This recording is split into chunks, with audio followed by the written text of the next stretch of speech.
سر آپ کے خیال سے کیا اصلیت کیا ہے؟ آپ نے بھی کل پرائم منسٹر کی تقریر سنی ہوگی جو وہ لائیو کالز لے رہے تھے اور بات کر رہے تھے. تو یہ سر گروتھ ریٹ کیا کہاں پہ پہنچا ہے، اور کیا واقعی میں اتنی اچھی اکانومی چل رہی ہے جیسے کہ عمران خان صاحب بتا رہے تھے؟ دیکھیے، جو عمران خان صاحب کو ان کے ایڈوائزرز بتاتے ہیں وہی وہ آ کر جو ہے قوم کے سامنے رکھ دیتے ہیں. اب کچھ لوگوں نے ان سے یہ سوال کیا، خلے خاتون نے کیا تھا کہ آپ یہ بتائیے کہ ملک میں اتنی زیادہ مہنگائی ہو گئی ہے، آپ نے 1 سال پہلے کہا تھا کہ ہم مہنگائی کو کنٹرول کریں گے، لیکن بجائے کنٹرول کرنے کے وہ تو بڑھتی چلی جا رہی ہے. آپ نے اس کے لیے کیا کیا ہے؟ تو اس کے لیے وزیر اعظم صاحب نے پھر وہی جواب دیا جو کہ کچھ عرصے سے ان کے جو ایڈوائزرز ہیں انہوں نے ان کو بتایا ہے. کیونکہ دیکھیے، پہلے یہ کہا کرتے تھے کہ مجھے نیند نہیں آتی، کہ اتنی زیادہ مہنگائی ہے، لوگ پریشان ہیں، میں سو نہیں سکتا، اتنی میں پریشانی میں جو ہے وقت گزارتا ہوں. لیکن پھر ان کے ایڈوائزرز نے یہ کہنا شروع کیا، ان کو بتانا شروع کیا کہ نہیں، بات یہ ہے کہ یہ مہنگائی پاکستان میں ہی نہیں ہے، بلکہ پاکستان تو دنیا کا سب سے سستا ملک ہے، اور سب سے زیادہ جو مہنگائی ہے وہ دوسرے ملکوں میں ہے، اور وہاں سے کووڈ کی وجہ سے اور دوسری وجوہات کی وجہ سے یہاں پر جو ہے اس کا اثر آ رہا ہے. اس جو ہے چیز کو وزیر اعظم صاحب نے پکڑ لیا، اور اب اپنی ہر تقریر میں وہ یہی فرماتے ہیں کہ پاکستان میں تو مہنگائی سب سے کم ہے، دوسرے ملکوں میں دیکھیں وہاں کتنی زیادہ بڑھی ہے. اب دیکھنے کی بات یہ ہے کہ دوسرے ملکوں میں کیا واقعی مہنگائی بہت زیادہ ہے اور ان کی آمدنی کتنی ہے. اگر آمدنی کے مقابلے میں دیکھا جائے تو پاکستان کی آمدن انہوں نے خود بتایا ہے کہ 50 گنا کم ہے امریکہ سے یا یورپین ملکوں سے.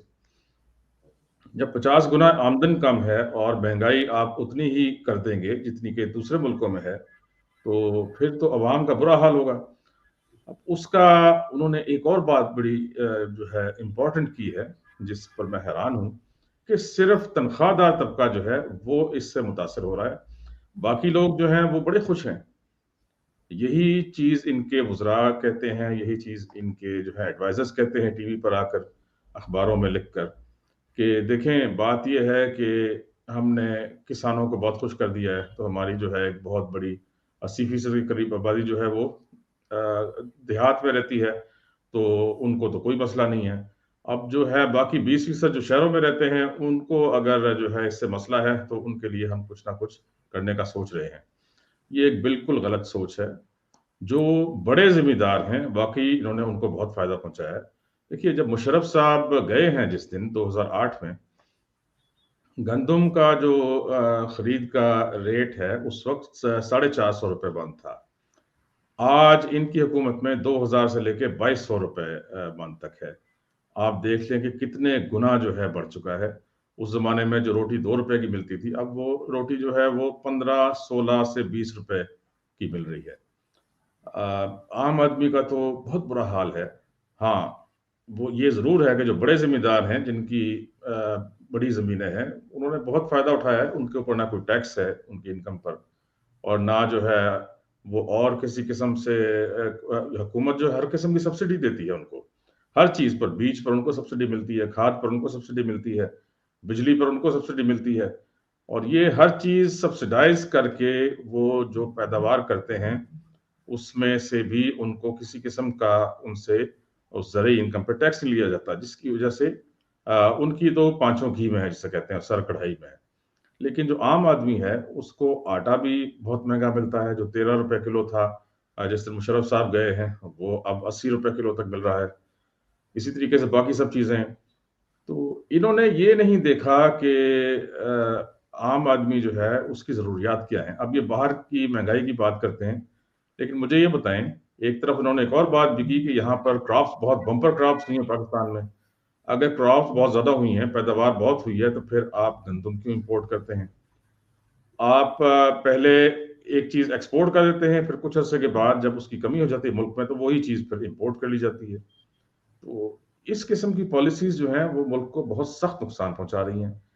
پھر انرجی جس میں الیکٹریسٹی آتی ہے، جس میں کہ گیس آتی ہے، وہ بہت زیادہ مہنگی کر دی گئی ہے.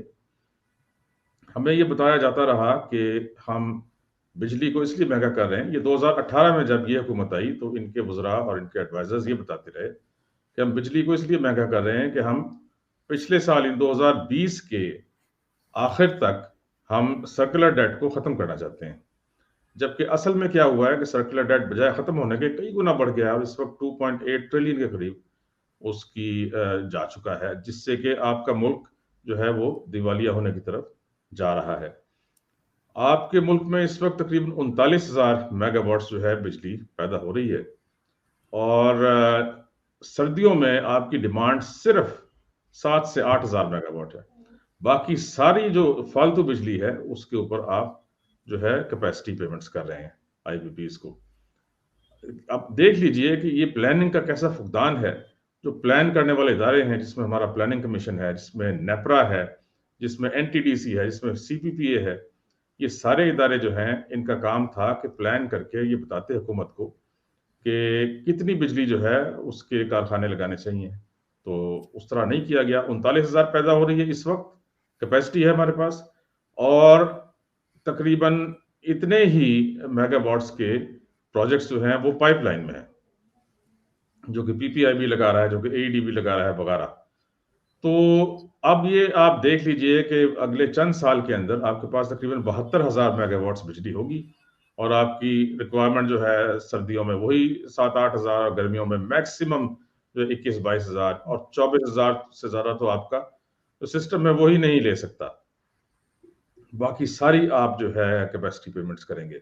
تو اس طریقے سے ایل پلاننگ، کوئی پوچھنے والا نہیں ہے کہ آپ نے کیوں جنریشن لائسنس اتنے ایشو کیے، آپ نے کیوں یہ پلان نہیں کیا، آپ نے کیوں نہیں انڈسٹری بڑھائی۔ دیکھیں، جب تک انڈسٹری نہیں آپ کے ملک میں لگے گی، زیادہ سے زیادہ نہیں لگے گی، آپ نہ صرف یہ کہ یہ جو ایکسٹرا انرجی ہے، کیپیسٹی ہے، آپ اس کو استعمال نہیں کر سکیں گے، بلکہ آپ کے ملک میں بہت سارے لوگ جو اس وقت کروڑوں میں بے روزگاری ہے وہ بھی ختم نہیں ہوگی۔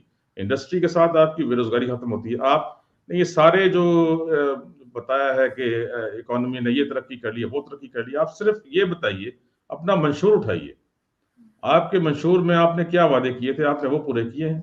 آپ نے کہا تھا کہ میں 50 لاکھ گھر دوں گا، کتنے گھر بنے ہیں ابھی تک، کتنے گھر دیے جا چکے ہیں؟ کیونکہ جب دیکھیں انڈسٹری چلتی ہے، کنسٹرکشن انڈسٹری چلتی ہے، تو اس کے ساتھ تقریباً کوئی 65 دوسری انڈسٹری ہے، وہ اس میں کام شروع ہوتا ہے، اور اکانومی کا پہیہ چڑھنا شروع ہوتا ہے۔ لیکن آپ نے کتنے گھر بنائے ہیں؟